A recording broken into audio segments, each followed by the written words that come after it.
क्या core commander house अवाम की आंख का कांटा, फौज की तौहीन, नौजवान अफसरान नाराज।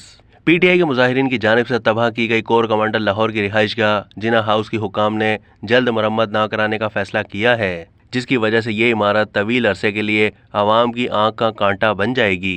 ये इमारत आवाम की आंख में चुभती रहेगी। ये इमारत एक ऐसी यादगार बनी रहेगी कि आवाम जाने कि पीटीआई वालों ने ये क्या कर दिया है। जिस दिन से पीटीआई वालों ने ये इमारत बर्बाद की है, उस वक्त से ये जिना हाउस लाहौर आवाम की तवज्जो का मरकज बन गई है और लोग बड़ी तादाद में आकर इसका हशर देख रहे हैं। स्कूल के तलबा को भी दावत दी जा रही है कि आकर इमारत का जायजा लें।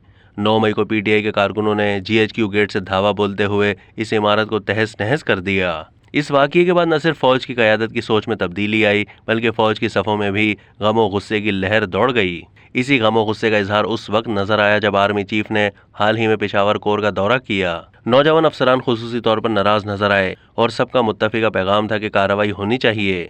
कुछ अफसरान ने इसे पाक फौज के लिए 11 सितंबर का हमला करार दिया। इसी तरह के जज्बात कोयटा में भी नजर आए, जहां डीजी आईएसआई दौरे पर थे।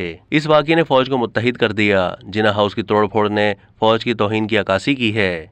अब तक के लिए इतना ही। मजीद मालूमात के लिए डेली जंग के यूट्यूब चैनल को सब्सक्राइब कीजिए।